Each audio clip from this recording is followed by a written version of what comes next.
true humility and an incorrigible vanity. There is one thing that has always been said but always misunderstood. It is the necessity of humility. मतलब जितने भी साधु संत या जो महापुरुष हुए हैं, उन्होंने विनम्रता की आवश्यकता के ऊपर हमेशा ही बल दिया है, पर it is taken in the wrong way, wrongly understood and wrongly used. Be humble if you can be so in the right way. Above all, do not be so in the wrong way, for that leads you nowhere. But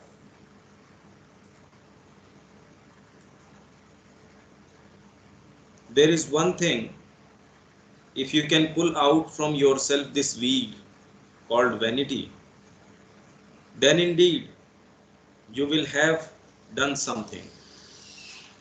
But if you knew how difficult it is, you cannot do a thing well. You cannot have a fine idea, cannot have a right movement, cannot make a little progress without getting puffed up inside, even without being aware of it, with a self-satisfaction full of vanity. And you are obliged then to hammer it hard to break it. And still broken bits remain and these begin to germinate. एक तो अपना ये प्रश्न था कि ये कौन से ब्रोकन बिट्स हैं जो रह जाते हैं, कि पहले तो आपने जो अपनी वैनिटी है उसके ऊपर प्रहार किया है और उसको टुकड़े टुकड़े किया है, और जो ब्रोकन बिट्स हैं वो रह जाते हैं और वो जर्मिनेट करना शुरू कर देते हैं. One must work the whole of one's life and never forget to work in order to uproot this weed that springs up again and again and again so insidiously that you believe it is gone, and you feel very modest and say, "It is not I who have done it. I feel it is the divine. I am nothing if he is not there." And then the next minute you are so satisfied with yourself simply for having thought that.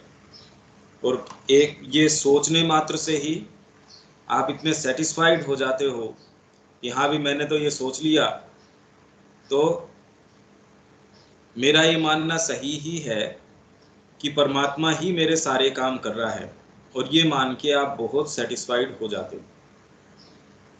What is the right and the wrong way of being humble? It is very simple. When people are told be humble, they think immediately of being humble before other men, and that humility is wrong. True humility is humility before the divine. That is a precise, exact, living sense that one is nothing. One can do nothing, understand nothing without the divine. That even if one is exceptionally intelligent and capable, this is nothing in comparison with the divine consciousness. And this sense one must always keep, because then one always has the true attitude of receptivity, a humble receptivity that does not put personal pretensions in opposition to the divine. अब इसके अंदर ये कह रहे right और wrong way of being humble. जैसे ही आपको कह रहे विनम्रता, तो तुरंत ही ये कि दूसरे लोगों के सामने विनम्र होना, बड़ा उनसे नम्रता से बात करना, मीठे शब्दों का प्रयोग करना, किसी कड़वे शब्द का प्रयोग न करना, इसको ह्यूमिलिटी मान बैठते हैं कि वो कुछ भी कहे मना नहीं कर सकना. पर सच्ची ह्यूमिलिटी, विनम्रता किसकी क्या है, is humility before the divine. और वो क्या है? ए प्रिसाइज, एग्जैक्ट, लिविंग सेंस, एक ऐसा जीवंत ये बोध, ऐसा इसका एहसास that one is nothing, one can do nothing, understand nothing without the divine, कि परमात्मा के बिना व्यक्ति कुछ भी नहीं है, वो कुछ भी कर नहीं सकता और कुछ भी जान नहीं सकता. That even if one is exceptionally intelligent and capable, this is nothing in comparison with the divine consciousness. और यदि कोई exceptionally intelligent हो और समर्थ हो, कुछ करने की उसके अंदर क्षमता हो, तो भी उसकी तुलना डिवाइन कॉन्शियसनेस के साथ कदापि नहीं की जा सकती.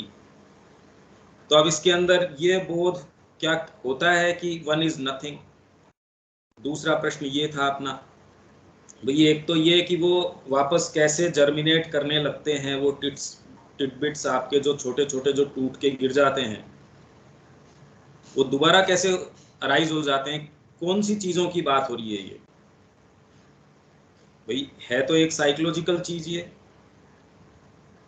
और दूसरे ये अनुभव, ये बोध, वो भी जीवंत बोध. जीवन तो छोड़िए, ये बोध कैसे कि वन इज नथिंग, कि व्यक्ति कुछ भी नहीं है. और कुछ भी नहीं है का मतलब क्या? One can do nothing, understand nothing without the divine. परमात्मा के बगैर. और ये मानसिक बोध नहीं, जीवंत बोध. खाली आपने सोच लिया कि मैं कुछ नहीं हूं, तो उसको काम में कैसे एग्जीक्यूट करो? अरे भाई आप कहें मैं कुछ नहीं जानता, जानते कैसे नहीं? तो ये बोध कि दिस इज नथिंग इन, कि कोई एक्सेप्शनली इंटेलिजेंट और केपेबल हो तो भी this is nothing in comparison with the divine consciousness. And this sense one must always keep, because then one always has the true attitude of receptivity, a humble receptivity that does not put personal pretensions in opposition to the divine. ये तो इस volume में उसको हो गया.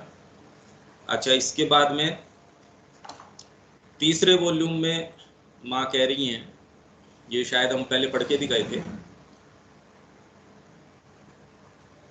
Humility is that state of consciousness. ये चेतना की वह अवस्था है जिसमें whatever the realization, अनुभूति कुछ भी, आपको कितनी भी विशाल अनुभूति क्यों न हो गई हो, you know the infinite is still in front of you. आपको ये एहसास, ये बोध बना रहता है कि अनंत आपके अभी भी सामने, पूरा अनंत तो बाकी पड़ा है. The rare quality of selfless admiration about which I have spoken to you is but another aspect of true humility.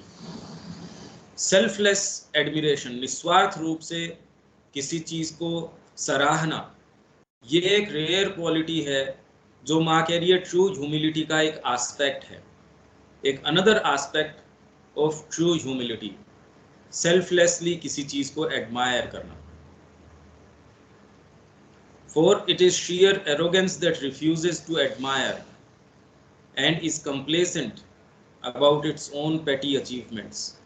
खुद के अचीवमेंट्स, छोटे छोटे तुच्छ अचीवमेंट्स के बारे में व्यक्ति जो कंप्लेसेंट रहता है, आत्मसंतुष्ट रहता है, ये एकमात्र उसकी शीयर अरोगेंस है जो उसको एडमायर करने से रिफ्यूज करती है और अपनी ही सेल्फ कॉम्प्लेसेंसी के बोध से उसको भरे रहती है.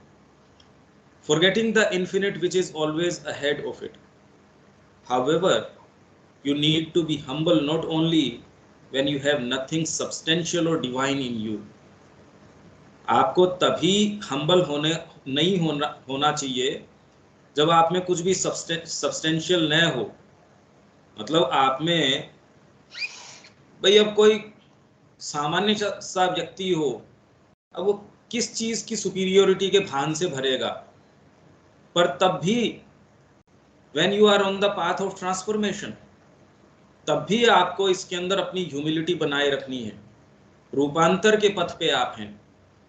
रूपांतर छोड़िए, आप में कोई सुपर ह्यूमन कैपेबिलिटीज हैं, आप में कोई विलक्षण क्षमताएं हैं, आपके इशारे मात्र से जो है जगत का निर्माण हो जाता है, आपके इशारे मात्र से ब्रह्मांड हिलते डुलते हैं, तो भी वास्तव में इसका ह्यूमिलिटी से कोई लेना देना नहीं है. अगर आप उससे कंप्लेसेंट हैं, आप उससे तुष्ट हैं, तो इसका ह्यूमिलिटी से कोई लेना देना नहीं। अगर आप में इतनी एक्सेप्शनल पावर्स हैं भी, तो भी डिवाइन की तुलना में क्या है वो तो कुछ भी नहीं है, जो आपका सच्चा स्वरूप है।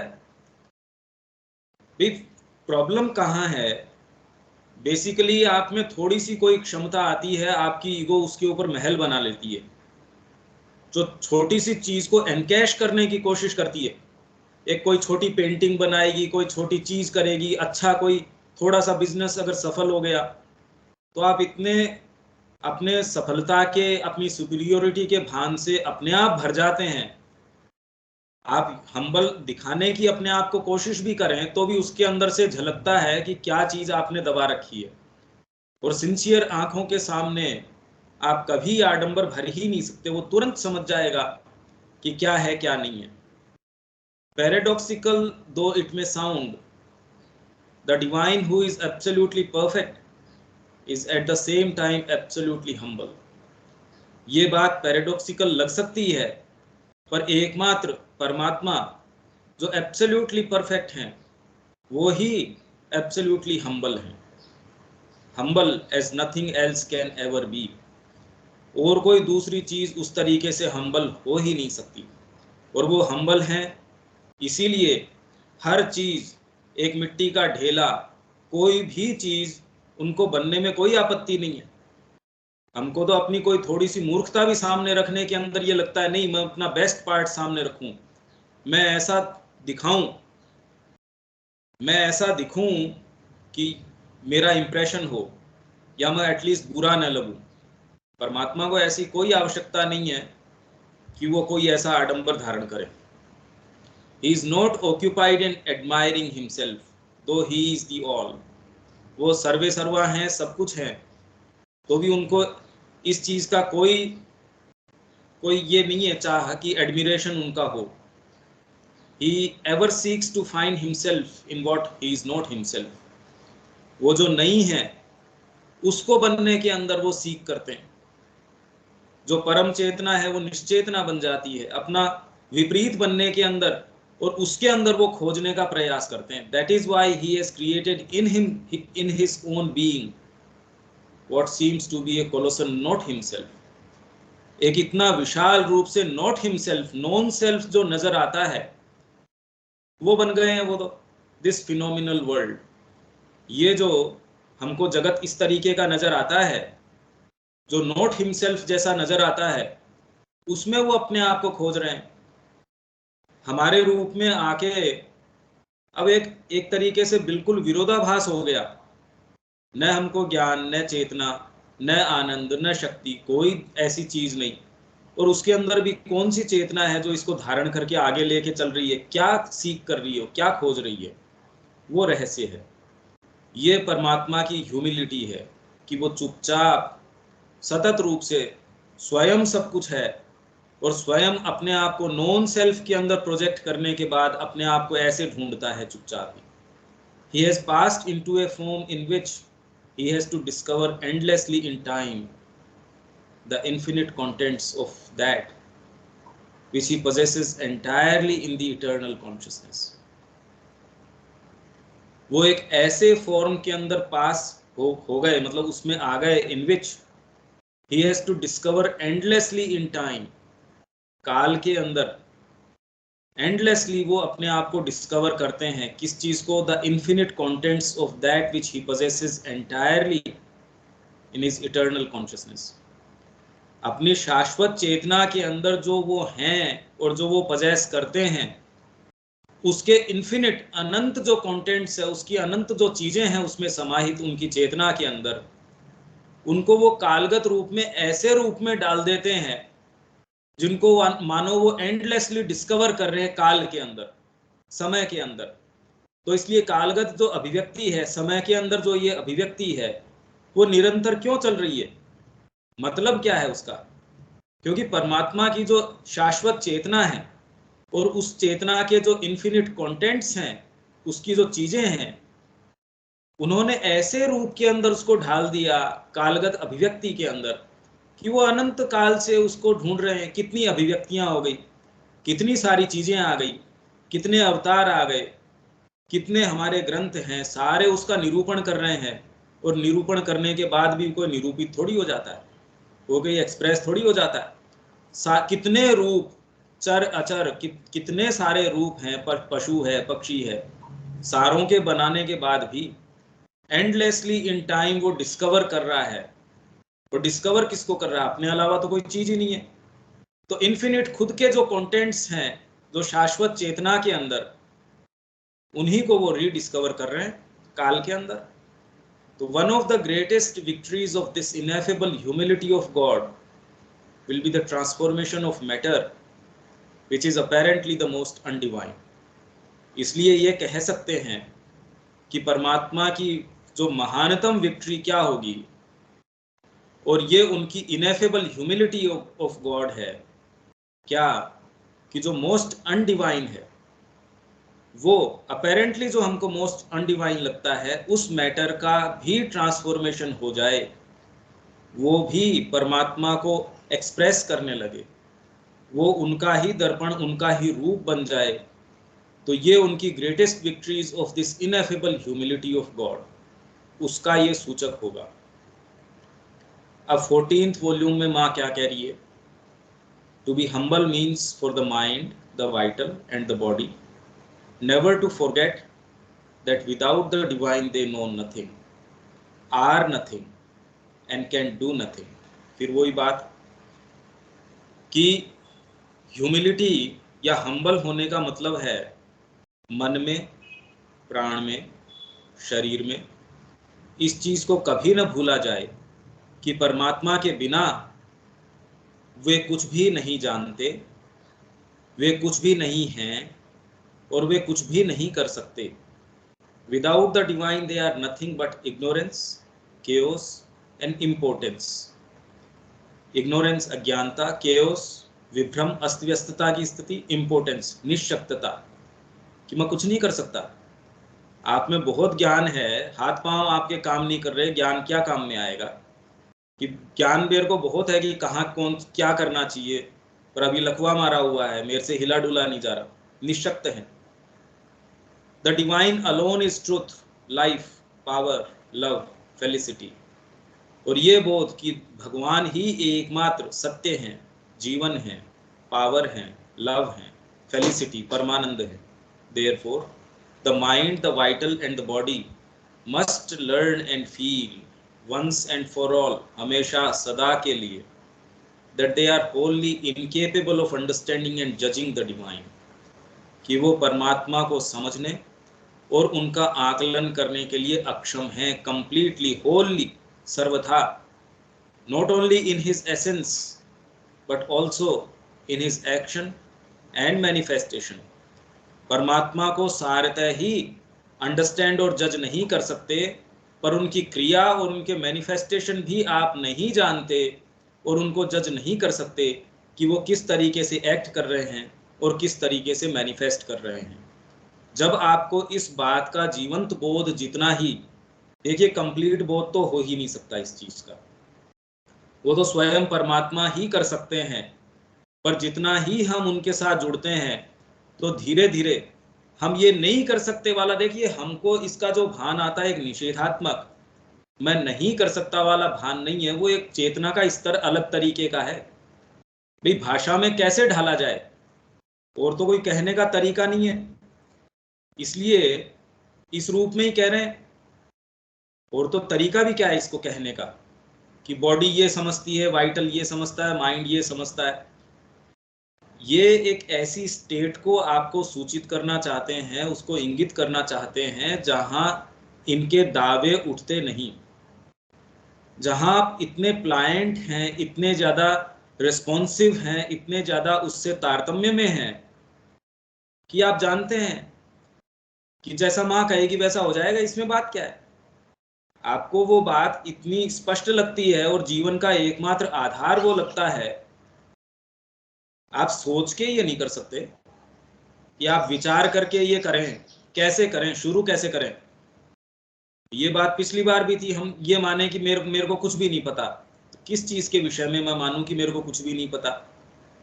हम शुरू ही कैसे करें? भी बचपन से कितनी सारी हमको चीजें सिखाई जाती है, ये वाली चीज ये है, ये भोजन करने की है, इसका गुण धर्म ये है, ये आपके जीवन के लिए ठीक है, ये आपके जीवन के लिए ठीक नहीं है। फिर आपके प्राणिक जो संबंध हैं, आपकी भावनाएं हैं, उसमें आपको बताया जाता है कि नहीं नहीं ये अनैतिक है, ये नैतिक है। आप सड़क पे जा रहे हैं, किसी दुकान वाले से यूं ही उठा के नहीं खा लेंगे कोई चीज, उसका आपको पैसा देना चाहिए।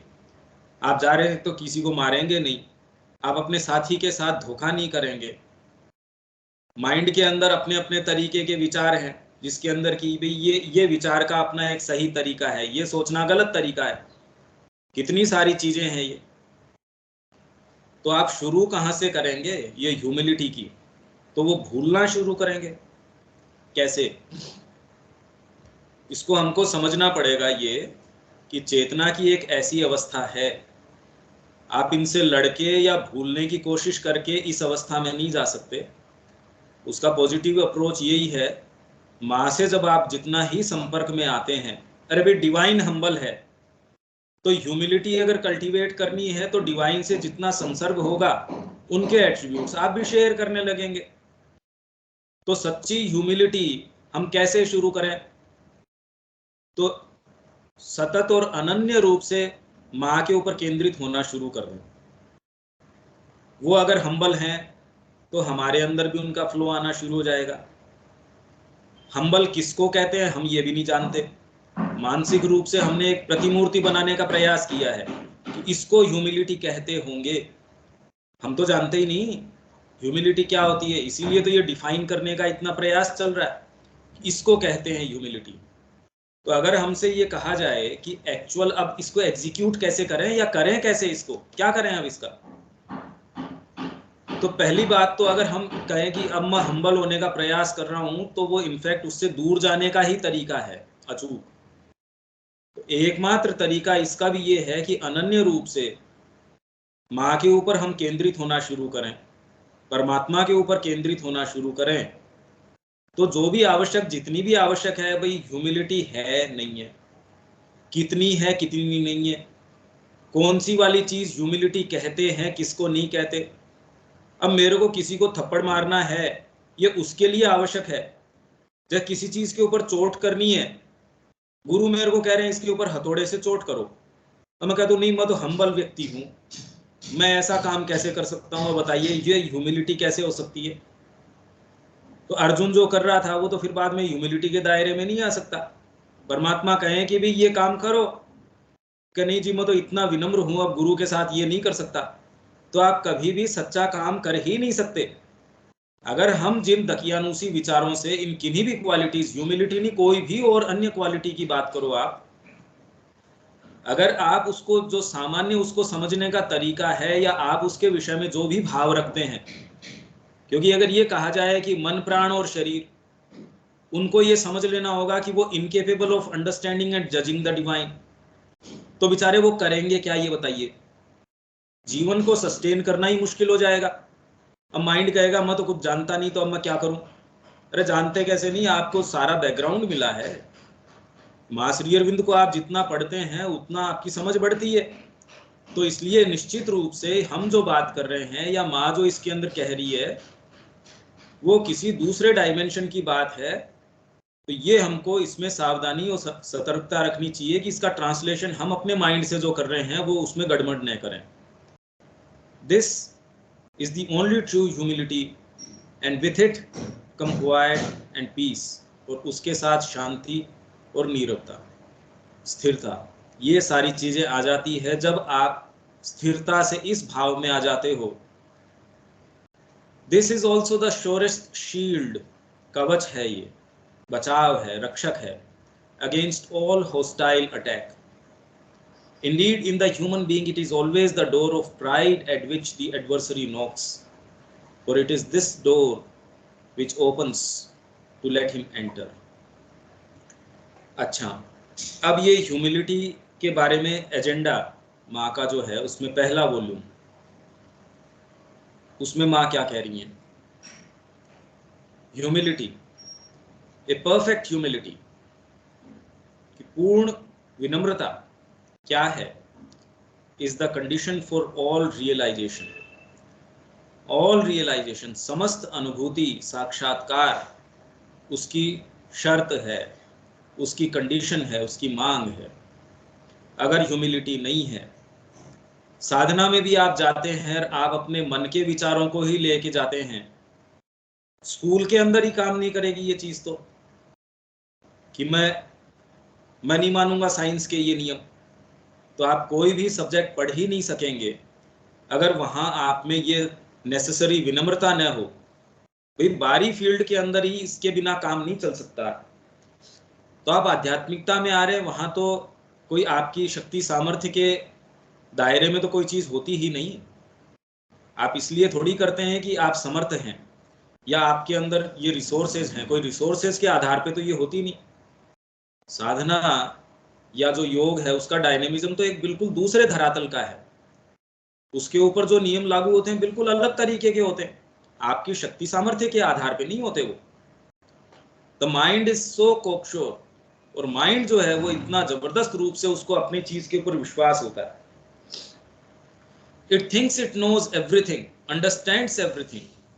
पर अभी वर्तमान स्थिति तो ये है कि हम इस विषय में सचेतन ही नहीं है कि वो कितना कोक्शोर है अपनी चीजों के बारे में, कि भाई संसार तो ऐसे ही चलेगा, ये चीजें तो ऐसी ही चलेंगी। आपकी सारी व्यवस्था है, जो सामाजिक व्यवस्था है, उसमें तो ऐसा करना ही पड़ेगा। आपका भरण पोषण करना है तो इसके लिए तो पैसा कमाना ही पड़ेगा। आप ये देखिए कि आपके वर्तमान ढांचे के ऊपर आप इतने ज्यादा कोक्शोर हैं कि उस पर कभी कोई प्रश्न करते नहीं, मूलभूत।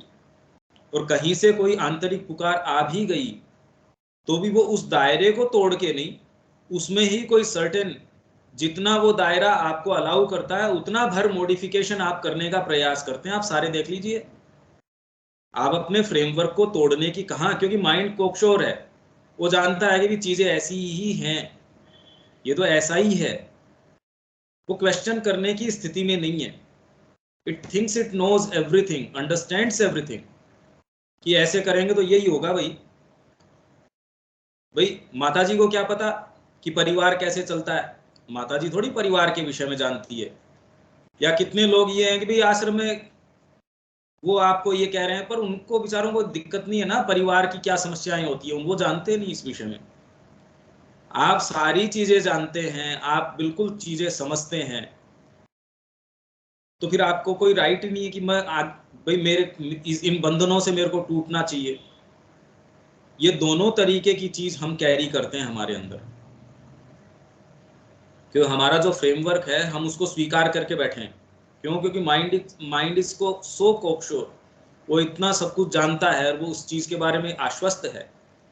And if ever it acts through idealism to serve a cause, और माइंड अगर कभी आइडियलिज्म के द्वारा किसी कॉज को सर्व करने के लिए काम करता भी है, that appears noble to it, जो उसको नोबल अपीयर करता है, जो उसको लगता है हाँ ये तो नोबल कॉज है, it becomes even more arrogant, more intransigent. और वो इतना ही ज्यादा एरोगेंट और उतना ही ज्यादा फिर बाद में वो उसको समझाया नहीं जा सकता। जैसे इनकॉरिजिबल की हमने बात करी थी, and it is almost impossible to make it see that there might be something still higher beyond its noble conceptions and its great altruistic or other ideals.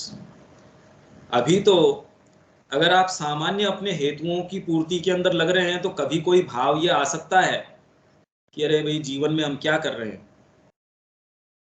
पर आप जब ऐसे लोगों से मिलेंगे जो व्याख्यान करते हैं श्री अरविंद का, माँ का, जो सो कॉल्ड सोसाइटी चला रहे हैं, उसकी एक्टिविटीज कर रहे हैं, या कोई चैरिटी कर रहे हैं, कोई ऐसी ऑल्ट्रुइस्टिक एक्टिविटी कर रहे हैं, उनको तो समझाना इतना मुश्किल है। वो उस भान से इतने सेल्फ सेटिस्फाइड हैं कि उसके बियॉन्ड कोई चीज है, ये तो उनको समझाना और ये स्वीकार करना उनके लिए इतना मुश्किल हो जाता है, क्योंकि उनको लगता है मेरा जो अधिकार क्षेत्र है वो छूट जाएगा, फिर मैं क्या करूंगा। मैं तो माँ का इतना जबरदस्त काम कर रहा हूं, मैं तो 24 घंटे उनके लिए ही कर रहा हूं। एक्चुअल में जो लोग काम करते हैं, जिन्होंने अपना जीवन दे दिया मान लीजिए माँ के लिए, सुबह से लेके रात तक, आंख खुलने से लेके आंख बंद होने तक उनके एक्चुअल में ये ही विचार रहता है। और फिर भी ऐसों की स्थिति ये है, मैंने पहले भी बताया था, उन्होंने कितने बरस बाद में माँ से पूछा, माँ कुछ हुआ नहीं, ऐसे लगता नहीं कुछ हुआ हो। तो माँ कहती है नो वंडर, इसमें क्या आश्चर्य की बात है, तुम्हारे साथ कुछ हो जाता, तुम साधना में आगे कुछ पग बढ़ जाते तो आश्चर्य की बात थी। मतलब सतप्रेम को माँ लिख रही हैं एजेंडा के अंदर कि सारे उसने एजेंडा लिख दिए, सारी माँ से कॉन्वर्सेशंस हैं, एजेंडा के अंदर ही माँ सतप्रेम को कह रही है कि तू खाली अपने ऊपर ही केंद्रित है, थोड़ा सा इसमें ढील दे इस बात के अंदर, तेरा खाली कंसर्न तेरे खुद से है, तेरा और किसी और दूसरी चीज से कंसर्न ही नहीं है। अब बताइए, जिसने भी एजेंडा पढ़ा हो, थोड़ा बहुत भी देखा हो उसमें माँ की भाषा और कैसे उसका उनसे व्यवहार रहा है, कितना जबरदस्त रूप से वो एक एक बात को बारीकी से लिख रहा है, तो हमको तो ये लगता है कितना क्या बात रही होगी।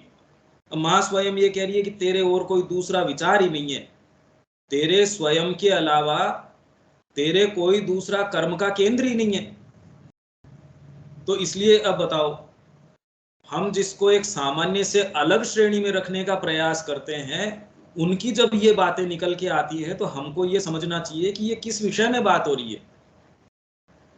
ये उदाहरण, ये चीज समझाने के लिए उस व्यक्ति के लिए कोई चीज नहीं है, ये बात हमको ये बताती है कि ये हम जिस तरीके से इसको लेते हैं ह्यूमिलिटी, या फिर बाद में जो भी ऑल्ट्रुइस्टिक हमारे आइडियल्स हैं, हम ऐसे, वो सब दकियानुसी विचार हैं, सब टोटल दकियानुसी है।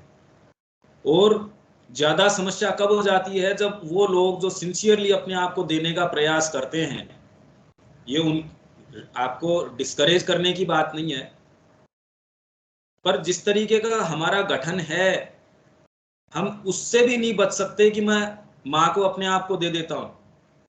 देने के बाद अब डिटेल के अंदर कितने लोग हैं जिन्होंने अपने आप को दिया है, एटलीस्ट कम से कम वो इस अवस्था तक पहुंच चुके हैं जहां उनको ये समझ में आ गया कि मेरे को माँ को देना है।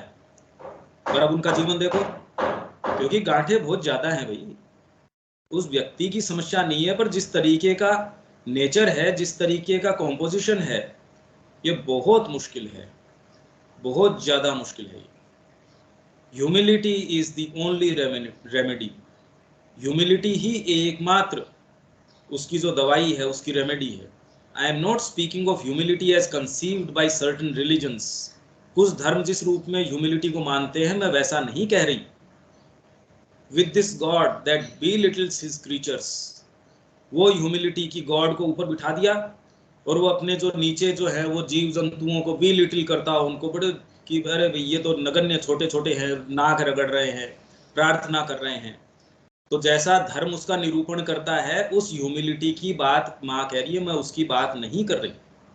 And only likes to see them down on their knees, कि हमेशा ही घुटनों के ऊपर रहे, प्रणाम कर रहे हैं, नाक रगड़ रहे हैं।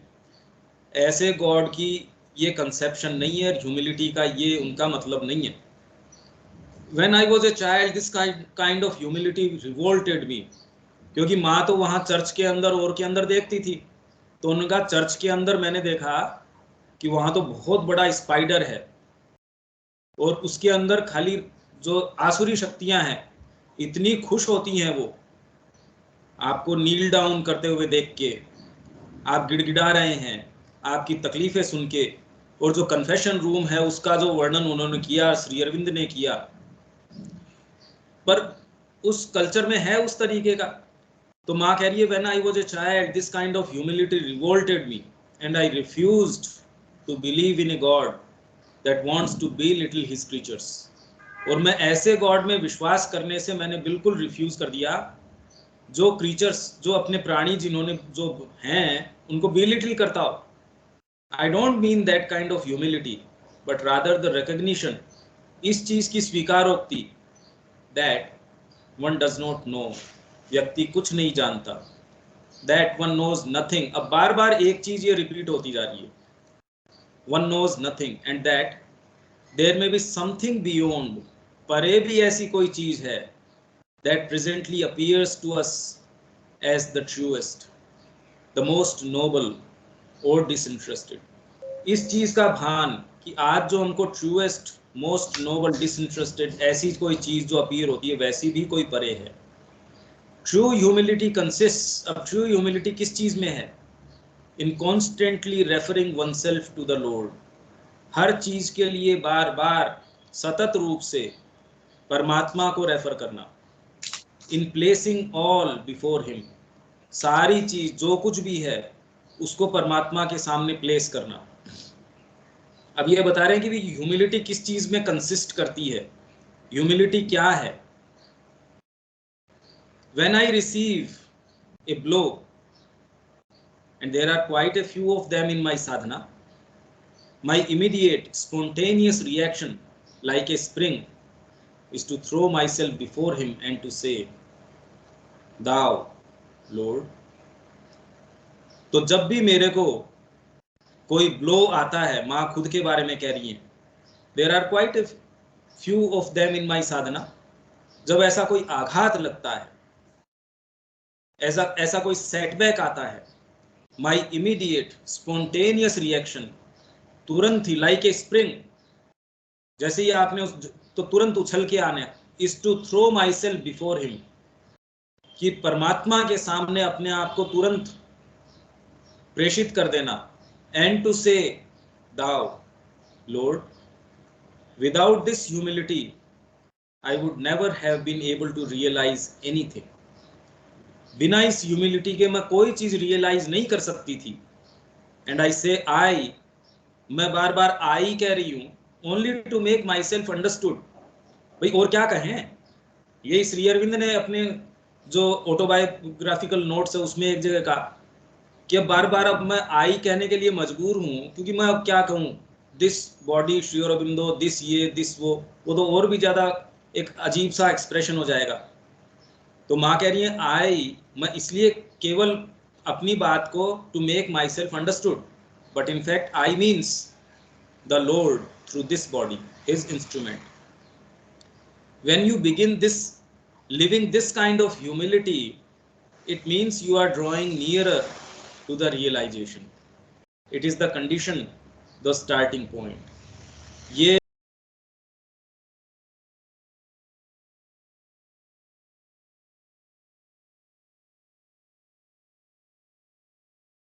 भैया आप म्यूट पे हो.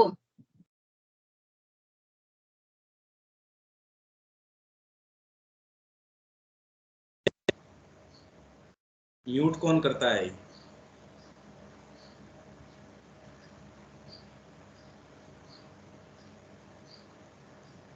म्यूट मैंने तो किया नहीं, अपने आप कैसे हो गया?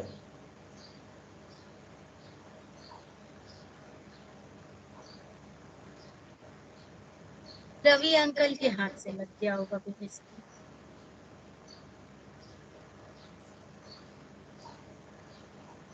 अच्छा, एक ये रेफरेंस और है माँ के एजेंडा से ही, पहला वॉल्यूम है.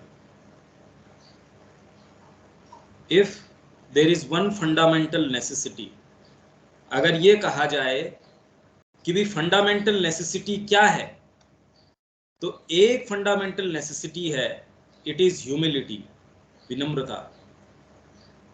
अब आप ये देखिए कि जैसे कई बार माँ कहती है एकमात्र जो चीज है वो है सिंसियरिटी, वैसे ही वन फंडामेंटल नेसेसिटी वो क्या है? ह्यूमिलिटी. क्योंकि वो भी उसी चीज के अंदर आ रही है. ह्यूमिलिटी के बारे में बार बार क्या कि आप हर चीज को परमात्मा को रेफर करें, आप अपने आप की बजाय. और मैं को भी किसके रेफरेंस से? वो उन्होंने कहा कि हर चीज को रेफर करो लॉर्ड के लिए. तो वन फंडामेंटल नेसेसिटी क्या है? It is humility, to be humble, not humble as it is normally understood. फिर वही बात, such as merely saying I am so small, मैं तो इतना छोटा हूं, I am nothing at all, no something else. तो जो ह्यूमिलिटी है वो खाली ये कहना कि मैं तो बहुत क्षुद्र हूँ, मेरे में इतनी कमियां हैं, मेरे में ये है। देखिए, आप अगर थोड़ा सा इसको महसूस करके देखें इस मूवमेंट को, ये बहुत ही इग्नोरेंट सा मूवमेंट है। अपने बारे में सोच के विषाद करना, अपनी कमियों के बारे में विचार करते रहना कि मेरे अंदर तो ये चीज नहीं है, ये राइट डायरेक्शन नहीं है, ये राइट मूवमेंट नहीं है। उसकी बजाय जितना भी समय आपके पास है उसको माँ के चिंतन में, उस चेतना में निवास करने में क्यों नहीं लगाया जाए। एकमात्र सही तरीका वो है, और उसकी लाइट के अंदर, वो लाइट अपने आप के अंदर इतनी अमोघ है, वो अगर आप में कोई कमी उसको लगती है या जितनी लगती है वो अपने आप कर देगी। भाई अंधकार है ये चिल्लाने से थोड़ी वो हो गया। वो प्रकाश अपने आप जितने पावर का आएगा उतनी दूर आपको कहने की आवश्यकता ही नहीं है। वो अपने आप अपना दायरा, जितने दायरे के अंदर वो इफेक्टिव होगा वो अपने आप कर देगा तत्क्षण, तुरंत ही। आप इसको महसूस करके देखिए कि राइट डायरेक्शन, राइट मूवमेंट इस चीज में है कि हम किसी भी तरीके से एक सही चेतना से जुड़े, उसको अपने जीवन के अंदर कार्य करने दें। Because the pitfalls are innumerable. जो पिटफॉल हैं, गड्ढे हैं, वो इन्यूमरेबल हैं, जिनकी संख्या ये असंख्य है वो। And the further you progress in yoga, the more subtle they become, and the more the ego masks itself behind marvellous and saintly appearances. ये तो बहुत गंभीर समस्या है। हालांकि इस समस्या से हम में से तो कोई सा जूझ नहीं रहा होगा कि जब आप योग में जब प्रोग्रेस करते हैं तो ये पिटफॉल्स सटल होते जाते हैं। आपकी जो समस्याएं हैं, आप में जिस तरीके से वो रंग रूप ले लेते हैं, वो सटल, सूक्ष्म हो जाते हैं। And the more the ego masks itself, क्योंकि आप कोई ऐसे गलत काम जो सामाजिक रूप से कोई अनैतिक कहते हैं या वैसे काम तो करेंगे ही नहीं, तो दूसरे भी आपको ये कहने के लिए तुरंत सारे दिन आपके पास तैयार हैं, आपकी जय जयकार करने लगेंगे। आपकी ईगो तुरंत ही पफ्ड अप, वो ऑलरेडी, उसको कंट्रोल करना मुश्किल है, संयम में रखना मुश्किल है। उसके बाद आपको खुद को अंदर से भान होने लगता है कि मैं कोई विशेष हूँ, और दूसरे आपको उस भान के से और ऊपर चढ़ा देते हैं कि हाँ जी आप तो एक्चुअल में विशेष हो। तो बड़ा मुश्किल हो जाता है। And the more the ego masks itself behind marvellous and saintly appearances, और ईगो जो है बड़े मार्वलस और सेंटली अपीयरेंस के पीछे खुद को मास्क कर लेती है। So when somebody says I no longer want to rely on anything but him, तो जैसे ही व्यक्ति ये कहता है कि अब और अधिक मैं किसी दूसरी चीज पे रिलाई, भरोसा नहीं करना चाहता, एकमात्र परमात्मा के ऊपर भरोसा, उन्हीं के ऊपर अपना आश्रय रखना चाहता हूं, हालांकि ये मूवमेंट ही नहीं आता, पर मान लीजिए ये मूवमेंट आ गया, तो सो व्हेन समबडी सेज, तो क्या होता है, I want to close my eyes and rest him in him alone. और व्यक्ति क्या कहता है, I want to close my eyes, और दूसरी चीजों के लिए, and rest him in him alone, और परमात्मा में ही आश्रित होना चाहता हूं। तो दिस कंफर्टेबल हिम, तो ये जो कंफर्टेबल हिम परमात्मा, जो हिम है या लॉर्ड है, जो कंफर्टेबल मैंने अपने जो साइकोलॉजी में बना लिया, which is exactly what you want him to be. तो आप जो बार बार कहते हैं मेरे को माँ की वाणी सुनी, हम में से कितने जने कहते हैं मेरे को ऐसे लगता है माँ की प्रेरणा हो रही है, मेरे को माँ ये कहती है। कितने लोग हमने, अरे भाई आपके ग्रुप में ही कितने हैं वहां। तो वो कंफर्टेबल हिम एक ऐसा लॉर्ड, एक कंफर्टेबल लॉर्ड है, और उसका क्या मतलब है, which is exactly what you want to be, want him to be. आप जो परमात्मा को बनाना चाहते हैं वो एग्जैक्टली वही है, वो इज द ईगो। अब आपने कंफर्टेबली उस ईगो को ये कह के कि अब मैं एकमात्र परमात्मा के ऊपर रिलाई करूंगा और कोई दूसरी चीज के प्रति आंख और कान मेरे बिल्कुल बंद रखूंगा, आपने बहुत अच्छा अचूक उपाय कर दिया कि आपने ईगो को वहां बिठा दिया, और ए फॉर्मिडेबल असुर और a titan, depending on each one's capacity. भाई आपकी अगर कैपेसिटी एवरेज है तो आप कोई पफ्ड अप ईगो है, असुर है, कोई छोटा मोटा ऐसा बिठा दोगे। ज्यादा कैपेसिटी है तो ये तो अच्छा है, चलो कैपेसिटी नहीं है, भाई अभी तक तो कोई फिनोमिनल कैपेसिटी नजर नहीं आ रही, पर अगर कैपेसिटी हो और उसके बाद ये वाली चीज हो, जो कि सामान्यतः ऐसी कैपेसिटी वाले लोगों के अंदर देखने को मिलती है कि उनके साथ ये घटना घटी जाती है, ये इसके पीछे का रहस्य है। बहुत जबरदस्त और भयंकर है ये। They are all over the earth is their domain. और ऐसे जो बीइंग्स हैं, ऐसे जो असुर हैं, ऐसी चीजें हैं, पूरी पृथ्वी पे है और पूरी पृथ्वी उनका कार्य क्षेत्र है, इज देयर डोमेन। मेरे को माँ की प्रेरणा यही है कि मैं ध्यान करूं, मेरे को तो माँ की प्रेरणा इस तरीके से होती है, ये सब दकियानुसी बातें हैं, ये सब टोटल फॉल्सहुड है। कितना क्लियरली ये बता दिया।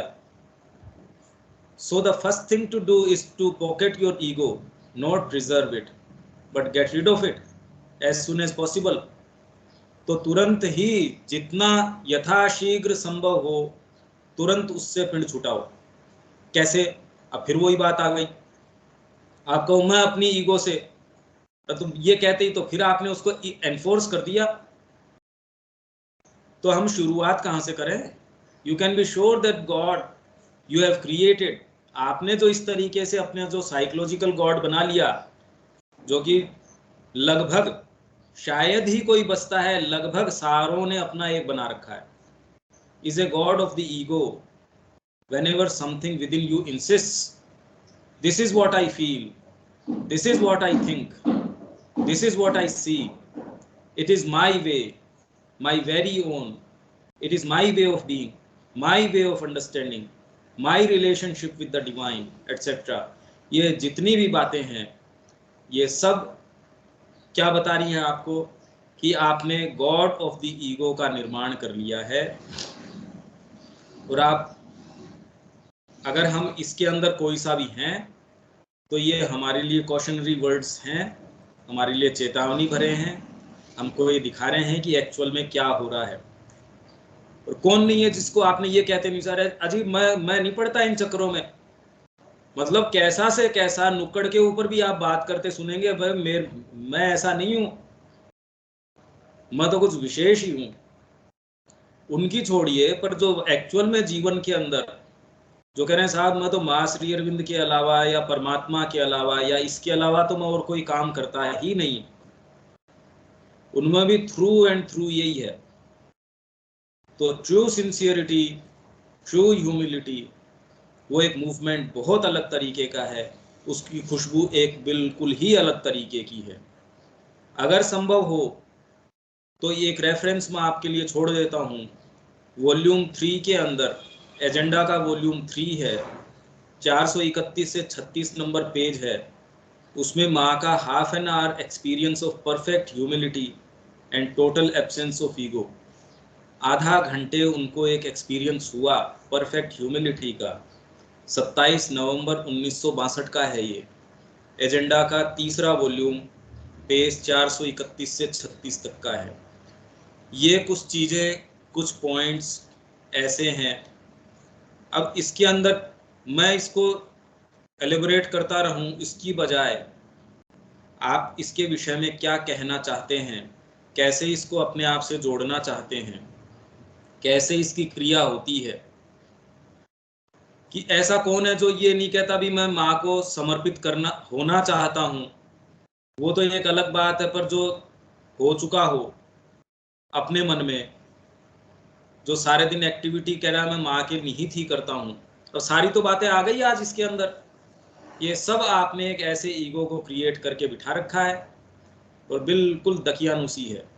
इसीलिए आपका जीवन ऐसा है जिसमें कोई भी अगर सच्ची लाइट में अगर आप होते तो वो तुरंत भाग जाता वहां से। उसमें ऐसी दुर्गंध आती आपकी सेल्फ कॉम्प्लेसेंसी के अंदर कि आप इतने आत्मतुष्ट हैं माँ का काम करके, आपके इस भान से कि मैं माँ का काम कर रहा हूँ। कोई भी सिंसियर आदमी, कोई भी सिंसियर व्यक्ति या बीइंग भाग जाता आपके एटमॉस्फियर से। ये उनकी स्थिति है, ये हमारी तो खैर अभी तो अब हम किस में हैं, क्या हैं प्रैक्टिकल के अंदर, वो एक अलग बात है। अब इसमें बहुत ज़्यादा, बहुत सारे बिंदु हैं, खोलने की आवश्यकता है। प्रश्न हो खोल सकते हैं, उसके बारे में चर्चा कर सकते हैं। कुछ मैंने प्रश्न पोज भी किए थे, कि भी बार बार ये कि मन प्राण शरीर के अंदर ये आभास कि हम जानते हैं, इसका तो तुरंत ही आपको खंडन होना चाहिए। आपके मन प्राण शरीर को आभास होना चाहिए कि वो कुछ भी नहीं जानते। पर हम ये कहते हैं कि हम इतने दिन से माँ को पढ़ रहे हैं, तो क्या हम कुछ चीज सीखे हैं या नहीं सीखे? हाँ जी, बहुत फर्क पड़ा है। तो क्या हम उसको भूल जाएं? एक्चुअली क्या करें अब इसके अंदर? तो ये हर लाइन, जब तक हम इसको एक सर्टेन फ्रेमवर्क से, एक सर्टेन चेतना के स्तर से जब तक नहीं देखते, उसको एक्सप्रेस कर पाए नहीं कर पाए वो एक सेकेंडरी बात है, पर कम से कम हमको एक आभास हो हमारी चेतना में भी किस चीज के विषय में बात करी जा रही है, और उस एक्सपीरियंस को, उस चीज को हम कोशिश करें कि क्या हम ढाल पाते हैं उसको। इस विषय में अब कोई बात स्नेहा, इतनी सारी चीजें इसके अंदर हैं और इसमें तो कोई कंफ्यूजन माँ ने छोड़ा ही नहीं, कोई ऐसी चीज छोड़ी ही नहीं जो कहीं भी आपको ये वहम करने का स्थान छोड़ती हूँ। हालांकि खैर इसके बाद भी कुछ भी हो सकता है। हाँ जी, अब एक एक करके इसके अंदर हम ले सकते हैं, बताइए।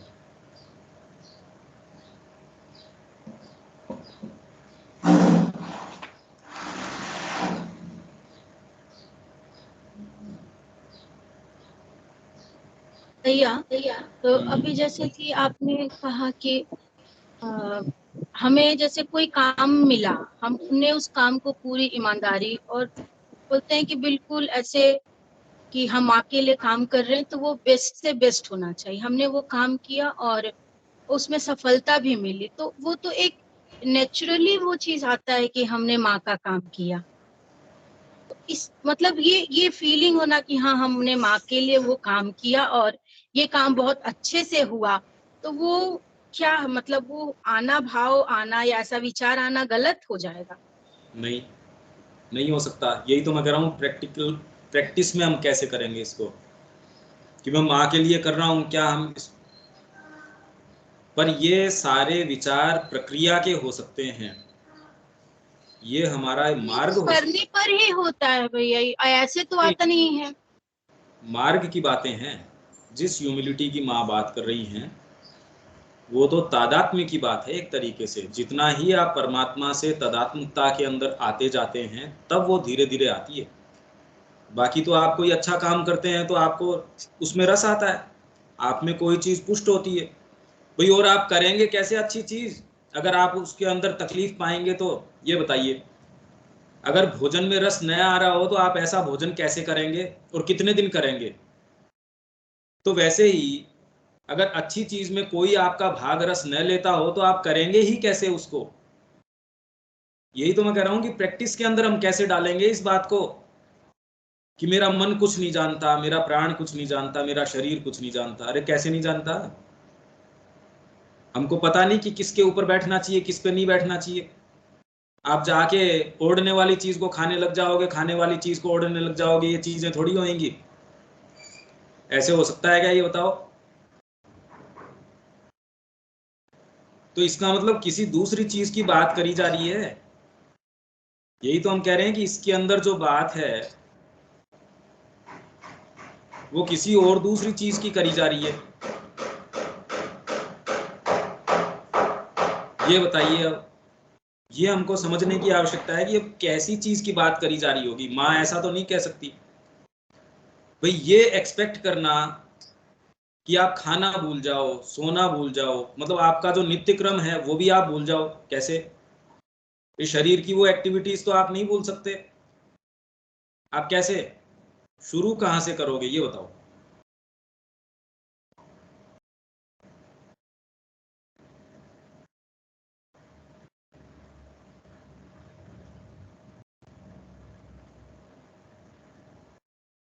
भैया ये नहीं पता। अब ये तो महसूस करने की ही बात है, देखिए। क्योंकि जिन चीजों की माँ बात कर रही है, एक चीज निश्चित रूप से एक हमको समझ में आनी शुरू हो गई इससे, कि जिस रूप में हम माँ का साहित्य, श्री अरविंद का साहित्य लेते हैं, लेते आए हैं, जब हम इस रूप में पढ़ते हैं तब एटलीस्ट कम से कम ये प्रश्न उठता है कि ये कहना क्या चाह रहे हैं। हम अगर इसको पढ़ जाते हैं, हम कहते हैं हाँ हाँ बिल्कुल यही बात है, तो ये इसके अंदर कोई दूसरी बात है, कोई दूसरी चीज है। इसमें पहले तो आपके क्या प्रश्न हैं कि ये क्या बात है, कौन सी चीज है जो इनकन्वीनियंट लगती है इसके अंदर, कि एक्चुअल में जब हम इसको जीवन में डालते हैं, ये तो प्रश्न आने चाहिए ना, ये प्रश्न आने चाहिए। इसमें कोई प्रश्न है क्या हमारे? तो ये जैसे एक जगह माँ बोलती हैं कि वो विदाउट सिंसियरिटी ये ह्यूमिलिटी नहीं आ सकती है। अभी अभी हम लोग पढ़ रहे थे, तो जो बात है, तो बगैर सिंसियरिटी के तो ये हम फील ही नहीं कर सकते इस चीज को, और सिंसियरिटी है कहाँ।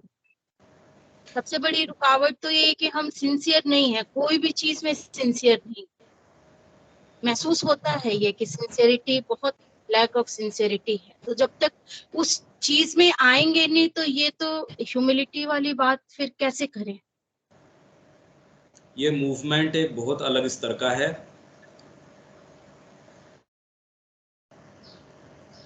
तो अब इसमें कोई प्रश्न है क्या, पहले तो ये बताओ।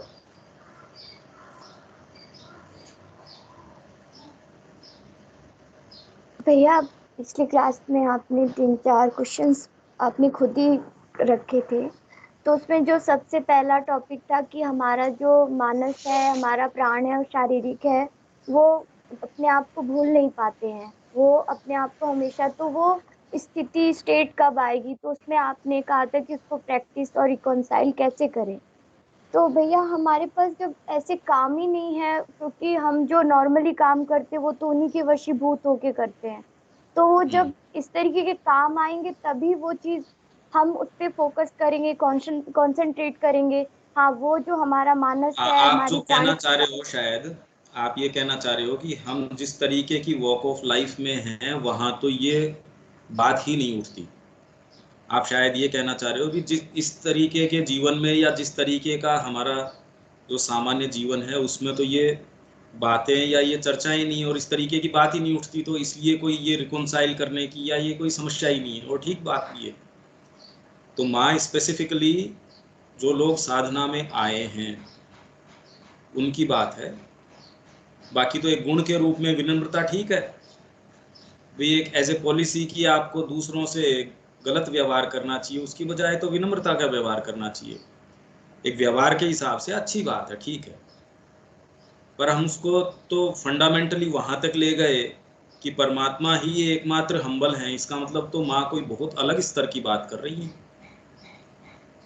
मैं इसीलिए तो इसमें कि वो क्या बात कर रही हैं उसमें जाने से पहले ये करें कि उसकी पेचीदगी क्या है, उसमें इतनी बात क्या है, पहले ये तो एक थोड़ा सा हमको इसका आभास आए कि ये बिल्कुल अलग स्तर की बात है। ये मानसिक स्तर पे हम कैसे समझें, या इसमें क्या कोई प्रश्न है, और कोई बात इसमें प्रश्न या विनीता?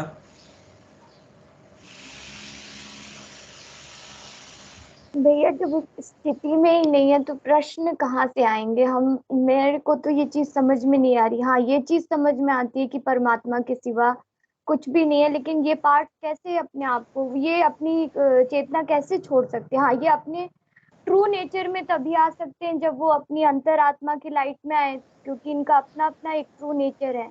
क्योंकि ये तो लिमिटेड और वो इंस्ट्रूमेंट है, इनका तो एक सर्विस नेचर ही हो सकता है। ये मास्टर थोड़ी थोड़ी हमारे बीइंग के हो सकते हैं। बिल्कुल सही बात है, बिल्कुल सही बात है, पर ये तब की बात है भाई। ये बात कब हो, ये थोड़ा सा इनके ऊपर हमारा आग्रह कम तब होगा जब इनके अलावा हम कोई दूसरे डायनामिज्म से काम करते होंगे। जब हम ये स्वीकार कर लेते हैं हम कि हम मन प्राण शरीर ही हैं, तब तो उनसे निजात पाया ही नहीं जा सकता। जब ये थोड़ा आभास अंदर आ जाए कि हम ये नहीं है, ये तो हमारे उपकरण हैं, तो एक संभावना बन जाती है कि भी उन उपकरणों को साधा जाए, उनको डिसिप्लिन किया जाए, तो फिर धीरे धीरे संभावना बन जाएगी। भाई उपकरणों को तो साधा जा सकता है, पर आप ही वही हैं, तो क्या करो आप? फिर तो आप अपने स्वरूप का क्या कर सकते हैं? जो है सो है। ये थोड़ा थोड़ा डिफरेंस आना शुरू हो जाता है, पर अभी तो हम इतने ज्यादा ओवरवेल्म्ड हैं इंस्ट्रूमेंट से कि वो हम उससे दूर हट के देख ही नहीं पाते अपने आप को। समस्या ये चल रही है। तो इसलिए एक तो हम ये मान के बैठ जाएं कि हम ऐसे ही हैं, हम ऐसे नहीं हैं, हम एकमात्र ये मन प्राण शरीर नहीं है, हम जो भी हैं। और ये कहाँ से ये भाव शुरू होता है, वो दूसरा डायनेमिज्म शुरू कहाँ से होता है, जो इनको इंस्ट्रूमेंट मानता है। नहीं तो आदमी अपने आप को शरीर है, मन है, प्राण है, इन्हीं से एसोसिएट किए हुए रहता है, और दूसरी बात तो अराइज ही नहीं होती। हाँ इसने या कोई बात इसके अंदर?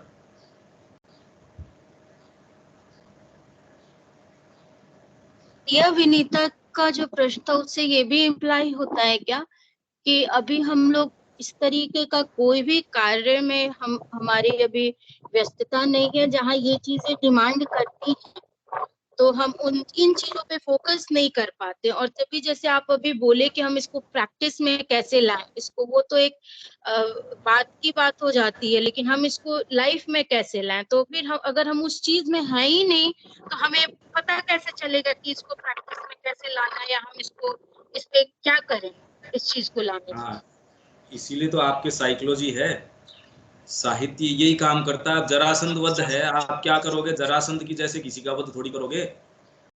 पर एक रस है साहित्य का कि आप एक्चुअल के अंदर वो नहीं कर रहे हो, पर साइकोलॉजिकली आप हर स्टेट को टच करके उसका अपना एक सुरुचि है, उसका एक रस है, उसको ग्रहण कर सकते हो, उसको ले सकते हो, उसको महसूस कर सकते हो।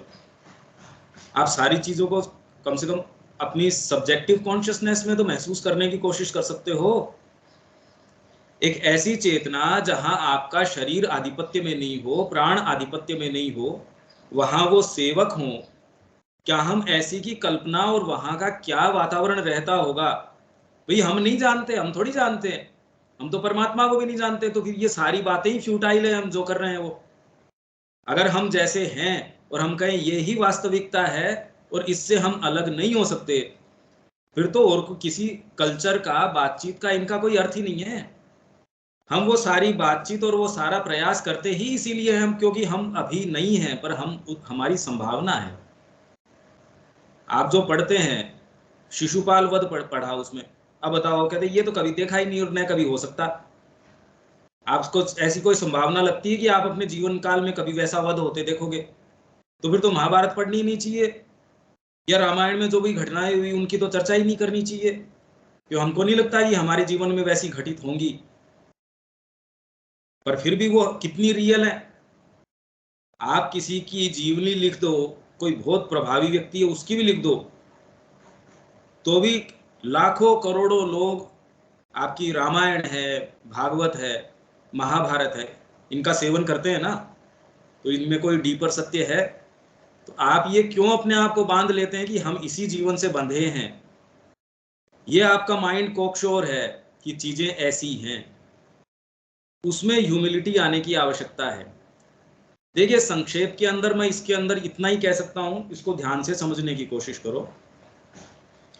पहले तो ये मूवमेंट शुरू कहां से होता है, ये भाव कहां से आया कि मेरे स्वीकार करते हैं कि एक कोई दूसरी सत्ता है अंदर से, आपकी आत्मा ने कोई आंतरिक आपका भाग है जिसमें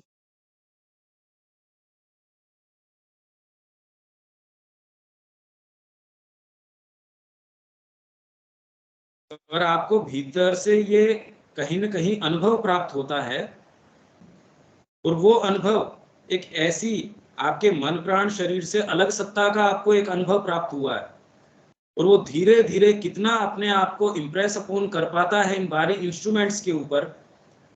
इसमें सिंसियरिटी है, इसके अंदर विनम्रता। विनम्रता मतलब बार बार, यही माँ कह रही थी, रेफर करना उस सत्ता को जिसको आपने कॉन्सिक्रेट किया है, और उसके प्रकाश में बार बार ये समझना आप उसको माँ कह सकते हैं, आप उसको जो भी नाम दे सकते हैं, कि आप जो सोचते समझते क्रिया करते हैं आप सारे को उनको ऑफर कर देते हैं। हम जानते नहीं का मतलब नहीं है, हमने आज तक जो भी सीखा है हम माँ को ऑफर कर देते हैं।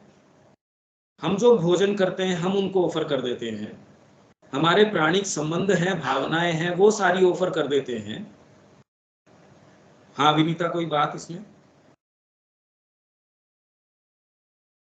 भैया मेरा एक प्रश्न है कि एक ये एटीट्यूड लेके आना कि जो हमारे 3 इंस्ट्रूमेंट है, जो मानस चेतना है या प्राणिक जो भी है, उनको हम माँ के लिए तैयार करें। मतलब हमें अगर माँ का काम करना है तो हम उनकी लाइट में उनको उनकी सेवा के लिए ही तैयार करें। तो ये एटीट्यूड कितना मतलब सही है सोच के या नहीं हो फिर? सकता, सोच के हो ही नहीं सकता। ये एटीट्यूड की जी ही बात नहीं है, ये बुद्धि से सोच के नहीं हो सकता। यही मैंने कहा कि जब कॉन्सिक्रेशन आता है, जब समर्पण का अंदर से भाव आता है, वो अपने साथ डायनेमिज्म बिल्कुल अलग लेके आता है। आप सोच के गुरु को समर्पित कर सकते हैं क्या, ये बताइए? जब वो भाव आता है एक क्षण के अंदर, आप ये नहीं कि सोच के कोई चीज छोड़ देते हैं या ग्रहण कर लेते हैं या उसको अपना लेते हैं, ऐसा कोई भाव नहीं होता। ये बिल्कुल अलग तरीके का डायनेमिज्म है और इसकी बिल्कुल अलग प्रक्रिया है, और इसीलिए लोग इस पथ के ऊपर जा पाए हैं। सोच के आप कहें माइंड से हम जा पाएंगे, कितना दूर जाएंगे? यही तो बात है। अरे भाई अभी तो हाईएस्ट सीट है, अब वो हाईएस्ट सीट मेरी बुद्धि है। अगर बुद्धि के परे कोई चीज आज तक नजर ही नहीं आई तो अब मैं उस सीट को छोड़ के मैं जाऊं कहाँ? पृथ्वी की अगर मेरे को पिक्चर लेनी है तो पृथ्वी से बाहर जाके तो मैं पिक्चर ले सकता हूं, पर अभी अगर मैं बाहर गया नहीं, मैं कैसे उससे दूर से पिक्चर ले सकता हूं? तो मन प्राण शरीर कुछ नहीं है, या धीरे धीरे ये भाव आना कि भाई ये कुछ नहीं जानते। अगर मैं मन में ही निवास कर रहा हूं तो मन ही मन को कैसे कह सकता है, प्राण प्राण को कैसे कह सकता है? ये तो कोई आपका शिफ्ट ऑफ कॉन्शियसनेस जब तक नहीं होता तब तक ये चीज लागू नहीं हो सकती। तो हमारा इसमें इसीलिए ये आग्रह क्यों है कि इसके ऊपर जब आप चिंतन करते हैं, आपके भीतर ऐसी परतें हैं जो धीरे धीरे इसके ऊपर जब आप विचार करेंगे, इसीलिए मैंने ये प्रश्न किया कि करेंगे कैसे। और हमारे में से किसी ने, आप में से किसी ने चिंतन किया नहीं इसका। अब चिंतन किया नहीं इसलिए इसकी चर्चा कर नहीं सकते। तो सबसे इंपॉर्टेंट पार्ट है वो इसका ये रहस्य है कि ये होता कैसे है, वो आपको नहीं दिया जा सकता या आपके साथ चर्चा नहीं करी जा सकती। और इसीलिए हम सारा पढ़ने के बाद भी हमारा जीवन जैसा है वैसा है। अभी इसके लिए किसी और को कहने की थोड़ी आवश्यकता है। पर इतना अवश्य कहा जा सकता है, अगर तुम इसका चिंतन करो, भैया आप कितने भी व्यस्त हैं, अगर आपके लिए जीवन के अंदर ये इंपॉर्टेंट है तो कोई फिजिकली लिखने की बात तो है नहीं, चिंतन की बात है। अगर चिंतन का समय नहीं है तो फिर बाद में अपन इसका दायरा या इसका शेड्यूल है वो चेंज करते हैं, महीने में एक बार करते हैं। भैया आप चिंतन कीजिए इसका, नहीं तो इसका उपयोग क्या है? इसके लिए क्या करें, क्या नहीं करना चाहिए, हम करें कैसे इसको? आपके लिए जब तक ये ज्वलंत एक समस्या के रूप में नहीं होगी हम नहीं समझ पाएंगे इसको। इसको कैसे समझाएं हम? कॉन्सिक्रेशन आता है, कॉन्सिक्रेशन आता ही कैसे? पहले तो ये आप ये समझने की कोशिश करो, ये कोई आर्बिट्रेरी मूवमेंट थोड़ी है कि आपसे रहा ही नहीं जाता, कि मैं माँ के बगैर रह ही नहीं सकता, तो ऑटोमेटिकली आप अपनी सारी क्रियाएं उनको रेफर करना शुरू कर देंगे। और करेंगे कैसे? नहीं तो प्रक्रिया सोच समझ के अगर होती तो जो लोग बुद्धि वाले लोग हैं, विचारशील जो लोग हैं, वो तो कभी के कर लेते योग। पर वो तो कभी योग की रिक्वायरमेंट ही नहीं बताई जाती, इस पथ की रिक्वायरमेंट नहीं बताई जाती। हाँ, मैनिफेस्टेशन के अंदर वो इंस्ट्रूमेंट तेज है तो उपयोग में आ सकता है, नहीं तो उसका कोई उपयोग ही नहीं है। ये बात आपको समझनी पड़ेगी कि ये जितनी भी चर्चाएं हैं ये एक अलग धरातल के ऊपर है। और जब तक हम इसको वहां से नहीं देखते तब तक सही परिप्रेक्ष्य में हम इसको समझ नहीं पाते। न तो इन शब्दों का अर्थ बन पाता, आप पढ़ भले ही ले इसको, पर इसके मायने क्या है, वो मायने तो जैसे ही हम प्रश्न करते हैं कि बताओ भाई इसका क्या अर्थ हुआ, आपका मन कभी कहता है कि मैं कुछ नहीं जानता, और आपका शरीर कहता है मैं कुछ नहीं जानता। शरीर तो आपसे बात ही नहीं करता। अरे भाई शरीर के बारे में तो हम सचेतन नहीं है कि मेरे को शरीर ये कह रहा है। शरीर तो बेचारा कितनी बार कितनी चीजें कहता है। ये मूवमेंट जब तक चालू नहीं होता, हमको एक ऐसी सीट का पता ही नहीं है अभी तक जिसको हम रेफर कर सकें जो इन इंस्ट्रूमेंट्स से अलग हो। तब इंस्ट्रूमेंट्स की बात आती है कि ये इंस्ट्रूमेंट्स हैं, पर जब तक ये स्वीकार नहीं करें इससे अलावा एक सीट है, तब तक तो ये अधूरी बात होगी। तब तक रेफर करो, किसको करोगे भाई? ये कह रहे हैं हम परमात्मा को रेफर कर रहे हैं, तो हाँ एक सीट है, आपने कोई एक अलग चीज है ना भाई। स्नेहा,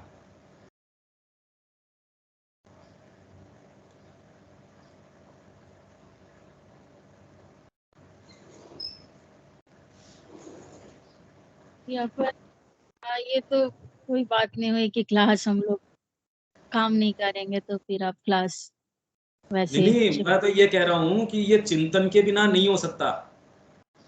भैया ये और टॉपिक बहुत डिफिकल्ट है, ये रिलेट नहीं कर पा रहे हैं। रिलेट तो पैसा भी नहीं कर पा रहे हैं।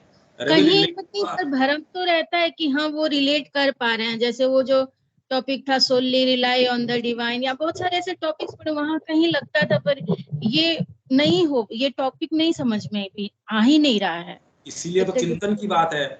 रवि, चिंतन किस लिए कि इसके अंदर माँ ने कहाँ क्या कहा है, उनकी पुस्तक के अंदर ह्यूमिलिटी के बारे में कहाँ कहाँ क्या क्या संदर्भ है, और फिर शांति से बैठ के देखिए। इसका एक ही तरीका है, आप बिल्कुल अपने आप को ढीला छोड़ के वो आपके अंदर क्या चीजें उत्पन्न करती है, फिर आप हमेशा उसके ऊपर चिंतन करना शुरू करेंगे तो आपकी चेतना के अंदर वो जाके स्वयं अपने उत्तर लेके आना शुरू करता है। ये ही सच्चा विकास है। तो आप में ग्रहणशीलता बढ़ती जाती है जो माँ कहती है उनके प्रति। अभी तो कितना इसको एक्सप्लेन कर सकते हैं। अब कॉन्सिक्रेशन की हम बात करें तो वो एक ऐसा मूवमेंट, आप कभी ये तो मूवमेंट पता नहीं, तो माँ तो कह रही है मेरी सारी वाणियां हैं ही उसी चीज को लक्ष्य करके। तो फिर तो माँ की जो ये वाणी है ये तो करनी नहीं चाहिए। फिर तो जो आज के मुद्दे हैं कोई न्यूज़पेपर लेके हमको बैठ जाना चाहिए, पर वो भी हम सही परिप्रेक्ष्य में नहीं समझ सकते। हम कोई भी चीज सच्चे रूप से नहीं समझ सकते जब तक कि पूरी चीज को सच्चे तरीके से नहीं समझते। जब तक हम उनमें प्रवेश नहीं करते हम कोई भी चीज नहीं समझ सकते। ये समझो तुम भाई, ये एक ऐसी चीज है जो गंभीर है, पर आगे और टॉपिक ऐसे आएंगे वो गंभीर होंगे, तो कैसे करें, स्किप थोड़ी कर दें उनको। ये एक समस्या की बात है। मैं खाली ये कह रहा हूँ कि इस पे चिंतन करना जरूर, हमको चिंतन करना पड़ेगा इसके ऊपर। और बताइए, और कोई रास्ता है या कोई प्रश्न है, या भी कोई स्पेसिफिक प्रश्न हो वो तो बात हो सकती है, पर ये मूवमेंट की मन प्राण शरीर से अलग कोई मूवमेंट हो, तो जब आप कॉन्सिक्रेशन का मूवमेंट आता है, जब समर्पण का मूवमेंट आता है, वो मूवमेंट अपने साथ एक आपको एक ऐसी स्टेट भी प्रदान करता है जहां आप मन प्राण और शरीर उनके अपने लिए क्रिया नहीं करते, क्योंकि मूवमेंट वो मन से नहीं आता, प्राण से नहीं आता, शरीर से नहीं आता। वो एक दूसरा स्थान है जहां से आता है, और जब वो एक दूसरे स्थान से मूवमेंट आ रहा है तो अपने आप ही एक डायनेमिज्म भी तो चेंज हो गया उसके साथ। तब उसके अंदर ये सारी बातें, सारी चीजें तब उदय होंगी। उससे पहले तो ये चर्चा का विषय नहीं है। उस चर्चा का उतना ही फायदा है कि हाँ, ये हमारे अंदर की सुप्त जो लेयर्स हैं, जो परतें हैं, उनको धीरे धीरे तैयार करती हैं कि वो इस बात के ऊपर रिजोनेट कर पाए, वो इस चीज के ऊपर आ पाए। समझ रहे हो इस चीज को? अगर इसमें कोई बात है, समझ नहीं आ रही, क्योंकि ये तो कॉन्सिक्रेशन करेंगे ही नहीं ये पार्ट ये तो वो जो हमारी अंतरात्मा वो इनसे करवाएगी। तो हाँ, इसका मतलब तो ये है कि वो जागृत हो, वो इतनी कॉन्शियस हो, उसकी चेतना इतनी मतलब वास्ट हो कि वो डोमिनेट करे इन सब चीजों को, तब तो ये चीजें हो पाएंगी। नहीं डोमिनेट की तो ये बात नहीं है, डोमिनेट तो शुरू में नहीं करती, पर ये मूवमेंट आ जाना कि माँ मैं आपका हूं, या ये मूवमेंट आ जाना कि जीवन में करने लायक काम तो यही है, वो मूवमेंट मन से नहीं आता, वो मूवमेंट प्राण से नहीं आता। हाँ, इनके द्वारा इनको काम में लेके आ सकता है। आपको लग सकता है कि हाँ मैंने ये पुस्तक पढ़ी, अरे भी कोई मानसिक रूप से थोड़ा सा विकसित व्यक्ति है, क्या करेगा, उसकी क्रियाएं मानसिक तरीके की होगी, तो ये बहाना बना के उस दरवाजे से आ जाएगी। कोई प्राणिक व्यक्ति है जो जो भावात्मक व्यक्ति है, उसका किसी भावना के कारण किसी व्यक्ति से मिले, उसके कारण कोई ऐसा प्रवेश हो सकता है। शरीर वाला व्यक्ति है, कर्म प्रधान व्यक्ति है, कर्म के द्वारा उसको कोई ऐसी चीज का भान हो सकता है, इनके द्वारा हो सकता है। पर इसके अलावा कोई ऐसा मूवमेंट है, कोई कॉन्सिक्रेशन का मूवमेंट है, वो जब आता है तब धीरे धीरे धीरे धीरे सारी चीजों को सही अलाइनमेंट में रखना शुरू करता है। तब आप समझते हैं, तब आप रेफर कर पाएंगे किसी ऐसी दूसरी सत्ता को। अभी कौन किसको रेफर करेगा, अभी तो बात ही नहीं है। रेफरेंस की तो बात ही तब आएगी जब आपको एक ऐसी अवस्था होगी, तो रेफरेंस की बात आती है। हाँ जी विवेक जी, कोई बात बोलिए। ये भैया जो बात हो रही थी, जो जैसे सच्ची विनम्रता जो है, कि मतलब सारे जो पार्ट्स हैं वो ये समझ सके कि वो डिवाइन के बिना कुछ नहीं है, या जो करते हैं वो शारदा के डिवाइन के वजूद के कारण ही हो पाता है। तो जनरली अगर हम ऐसे देखें तो हम खुद भी महसूस करते हैं कि जब भी हम कुछ करते हैं या कुछ भी होता है तो ऐसा लगता है कि हम खुद कर रहे हैं या अपने ध्यान से। तो फिर हम वहाँ महसूस कर सकते हैं ना कि इसका मतलब हमारे अंदर ये एक सच्ची विनम्रता नहीं है। तो फिर हम इंस्पायर कर सकते हैं कि मुझे भी ऐसे महसूस होनी चाहिए। ये नहीं हो सारी सकता, ये आपने ध्यान से नहीं सुना। अगर आप ये कहें कि मेरे अंदर ईगो नहीं होना चाहिए और मैं इसके लिए प्रयास करता हूं, तो ये अचूक उपाय है और ज्यादा ईगोइस्टिक हो जाने का। मेरे अंदर विनम्रता नहीं है, चलो मैं और विनम्रता कल्टीवेट करता हूं। अब वो आप एक्सप्रेशन में, अभिव्यक्ति के अंदर तो चीजों के ऊपर, मन प्राण शरीर के ऊपर तो आप कोशिश करेंगे कि अभिव्यक्ति जो है, जिनको आपने ये कह रखा है कि ये विनम्रता के सूचक है, आप कोशिश करेंगे अपने आप को कल्टीवेट करने की। ये एक सर्टेन स्तर के ऊपर आप अपने आप को कल्चर कर पाएंगे। आप जो पहले जो ब्रूट थे, या आप जिस तरीके के पहले थे, उससे आप काफ़ी कुछ अपने व्यवहार में, जिसको मैनरिज्म कहते हैं, मैनर्स कहते हैं, एटिकेट्स कहते हैं, उतना तक शायद हो जाएगा। पर माँ ये तो भाव ही अलग कह रही है। यही तो मैं कह रहा हूँ कि ये कैसे बताया जाए। ये तो जब कॉन्सिक्रेशन जब तक नहीं आता, तब तक वो दूसरा मूवमेंट चालू नहीं होता। इन बातों से ये बात तुरंत हमको पता चलती है कि हम इसको ट्रांसलेट अगर करेंगे तो अपने ही तरीके से ट्रांसलेट करेंगे, जब तक कि वो मूवमेंट नहीं आ जाता। तब हमको धीरे से महसूस होता है कि अरे ये तो भाव अलग है। किसी को हार्श बोलना, भाई ह्यूमिलिटी। अब श्री अरविंद जब योग कर रहे थे, तो क्या वो अपनी जो रिकॉर्ड ऑफ योग है, 2 मोटे मोटे वॉल्यूम है, उसमें लिखते थे आज मेरे को ये हुआ, आज मेरे को ये हुआ, तो ये तो ह्यूमिलिटी कहाँ हुई फिर बाद में। तो ये विनम्रता का तो लेन देन ही नहीं है इसके अंदर। वो तो रिकॉर्ड कर रहे थे, लिख रहे थे, हालांकि इंटेंशन कोई पब्लिश करने का नहीं था, ये तो बाद के अंदर पब्लिश हो गई, पर ऐसा कोई इंटेंशन नहीं था। पर उसको क्या कहें, वो तो श्री अरविंद क्या नोट कर रहे थे, उन्होंने कहा मेरे को ये सिद्धि हो गई, अष्ट सिद्धि है, नवनिधि है, ये त्रिकाल दृष्टि है, ऐश्वर्य है, ईशित है, वशित है, वो सारे के सारे की ये मेरे को साहब इनका अनुभव हो गया। तो किस चीज को रिकॉर्ड कर रहे थे? तो वो इगोइस्टिक थे। तो इसलिए ये सारी चीजें जब तक हम एक सही चेतना में प्रवेश नहीं कर जाते, जब तक ये कॉन्सिक्रेशन का भाव कि अनन्य रूप से मैं माँ का हूं, तब आपके पास एक सीट है जो आपकी इस चीज से कुछ अलग है, ये समझने की कोशिश करो। जब तक ये भाव नहीं आता तब तक तो ठीक है, तब तक तो आप कोशिश कर सकते हैं विनम्रता की। आप बार बार पढ़ेंगे, बार बार और नई चीज समझ में आएगी। पर माँ जो कन्वे करना चाह रही है वो एक फंडामेंटल एक स्थान अलग है, वो एक बिल्कुल अलग स्थान है। तो जैसे भैया अगर अपने अंदर जो ये महसूस हो रही है कि हमारे अंदर नहीं है, तो क्या ये ईगो का चिन्ह है? डिपेंड करता है। ईगो तो सारी ही चीज है भी। आप कह दो ये ईगो नहीं होना चाहिए, तो शुरू कहां से करूं, क्या करूं?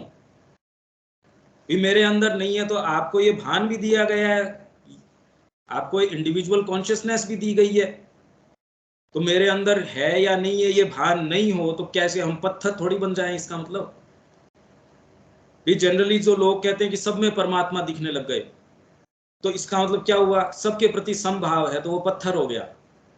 उसको सबके लिए जबरदस्ती प्रेम करना जरूरी हो गया, किसी के लिए उसको गुस्सा नहीं आ सकता, क्योंकि हमको पता नहीं उस स्टेट के अंदर कैसा होता है, इसलिए हम ऐसी बातें करते हैं कि सबको समान रूप से देखता है। तो समान मतलब उसको खाने और पहनने की चीजों में अंतर पता नहीं रहता, किसके साथ घनिष्ठ उसको प्रेम रखना चाहिए, किसको उसको थोड़ा दूर रखना चाहिए, ये पता नहीं रहता। तो परमात्मा स्वयं सबके साथ अलग अलग तरीके का व्यवहार कर रहा है। जो परमात्मा ही कर रहा है तो कोई ना कोई तो डिस्क्रिमिनेशन का तो पावर होता होगा। माँ भी किसी को अंतरंग रूप से बात करती है, किसी को जो है वो उतना अंतरंग नहीं करती है, या उसका एक्सप्रेशन वैसा नहीं होता है। देखिए ये बड़ा मुश्किल है। हम चाहते हैं कि इसका क्या उत्तर है, हम अपने टर्म्स के ऊपर करना चाहते हैं, जबकि हम ये नहीं समझ रहे कि इस स्तर के ऊपर उसका उत्तर नहीं है। ये डायनेमिज्म बिल्कुल अलग स्तर का है। माँ को यहाँ अपने स्तर के ऊपर कह रही थी क्या कि हमारा जो सामान्य जीवन है वो भी अच्छे से चलता रहे और हम ठीक ठाक जचे रहें? इसका तो कोई प्रयास नहीं था माँ का। तो हमारी कोशिश इसके अंदर ये है कि अनन्य रूप से माँ का किस तरीके से हम कर पाएं, उसमें छलांग लगा पाएं। सोचते नहीं रहे कि हमको करना चाहिए, ये करें वो करें। शक्ति इकट्ठी करो और उसके अंदर छलांग लगाओ, तब जाके ये वर्णन पता चलेंगे कि पानी के अंदर ये चीजें होती है, इसके अंदर ये अवस्थाएं होती है, और हम इसलिए छलांग लगा भी नहीं रहे, इसलिए छलांग लगाई जाती भी नहीं। छलांग इसलिए क्योंकि आपके अंदर कोई ऐसा भाग है जो ये समझता है भाई ह्यूमिलिटी आएगी तो अच्छी बात है, नहीं आएगी तो अच्छी बात है वो चली जाएगी तो भी अच्छी बात है। अगर इसके अंदर माँ के निहित कोई चीज है तो अच्छी बात है। भाई पिटफॉल्स हैं, आप कह रहे हैं इससे आपका आप जब आगे जाएंगे तो ईगो और सूक्ष्म हो जाएगा, तो अब इससे क्या ठीक अभी हो जाएगा, हो जाएगा। भाई अगर मैं चल रहा हूँ उसको साधना कहें और इसके अंदर आगे कोई गड्ढा आने वाला है, अभी आएगा, अगर ध्यान रखेंगे आएगा तो, और गिर जाएंगे तो निकलने का प्रयास करेंगे, नहीं निकला जाएगा, नहीं निकलेंगे भाई, और तो क्या मतलब क्या करें अब। पर जब मैं इसके बिना रह ही नहीं सकता, भाई मेन चीज ये है कि भाई क्या मैं ये सारी विचार करके मैं यहाँ खड़ा रहूं कि माँ की तरफ नहीं चलना चाहिए, क्योंकि चलेंगे तो ये सारी समस्याएं आएंगी आएंगी आएंगी। भैया आप इस समस्याओं से डर के रुक नहीं सकते, या कोई चीज के कारण आकर्षित होकर चल नहीं सकते। आपके अंदर कोई ऐसा पुश है, वो कॉन्सिक्रेशन का भाव है। वो जब आता है वो अपना बिल्कुल अलग ही डायनेमिज्म, अलग ही हवा लेके आता है, उसको खुशबू अलग ही तरीके की है। वो सारी समस्याएं, सारी चीजें, जीवन का आपकी सारा ढांचा है, वो एक क्षण के अंदर वो उसको भी लिटिल कर देता है, उसको हटा देता है। तो ही व्यक्ति कर पाता है, नहीं तो छोटी छोटी चीजें, जी पिताजी के मेरे बिना हार्ट अटैक आ जाएगा, पिताजी मर जाएंगे तब तो भगवान के पास चले जाओगे क्या? मैं ये कर लूंगा तो ये हो जाएगा, मैं ये करूंगा तो मेरे परिवार में ये हो जाएगा, मेरे इसमें जो मेरा प्रोफेशन है या मेरा बिजनेस है उसमें ये हो जाएगा। अरे अच्छे अच्छे चक्रवर्ती सम्राट है, उन वो छोड़ के चले गए, आपका तो उतना है ही नहीं कुछ, उससे चिपटे हुए हो। तो समस्या उस बात की नहीं है, समस्या ये है कि अभी वो पावर नहीं आया, अभी वो डायनेमिज्म नहीं आया। तो ठीक है, हम उसकी उनकी वाणी जो है पढ़ते हैं और धीरे धीरे कोशिश करते हैं सारी चीजों को टटोलने की भी, कौन सी चीज क्या है क्या नहीं है, इतना अवश्य कर सकते हैं। और तो इसके बारे में जो एक्चुअल रहस्य की बातें हैं वो तो करने का देखिए कोई बैकग्राउंड या नेसेसरी कोई माहौल नहीं बन पाता, वो है नहीं। तो जो एक्चुअल, अब क्या होगा कि माँ के जो वास्तव में गंभीर इश्यूज हैं, हम जिनको गंभीर मानते हैं वो हैं जो हमारे जीवन से पर्टेन करते हैं, पर जो मूलभूत कोई मुद्दे या चीज होगी वो हम ये कह के हम उससे बच निकलेंगे भी ये तो एब्स्ट्रैक्ट या पता नहीं कोई चीज है, समझ नहीं आ रही, और सारी चीजें हम बच निकलेंगे उससे। जीवन वैसा का वैसा, जैसा पहले था वैसा ही कि वैसा अब हो जाएगा, वही ढर्रा, वही चीज, वही कुछ। निर्णायक अभी कोई ऐसी चीज ही नहीं आती कि नहीं ये तो इनफ हो गया, ये तो अब नहीं चल सकता, ऐसा जीवन तो अब नहीं चल सकता। हम तो उसको और अच्छे से मैनेज करने की कोशिश कर रहे हैं कि हाँ माँ के प्रकाश में अब इसको और अच्छे से मैनेज कर लें, तो कर लो भाई। उसी ढांचे को आप प्रश्न नहीं करने की साहस जुटा पा रहे, उसी को और अच्छा करने की कोशिश कर रहे हैं, पर माँ के वचन उस ढांचे के लिए है ही नहीं। ये जब तक, अब कब तक हम रिकॉग्नाइज करते हैं, देखते हैं। इसको यहां हम छोड़ सकते हैं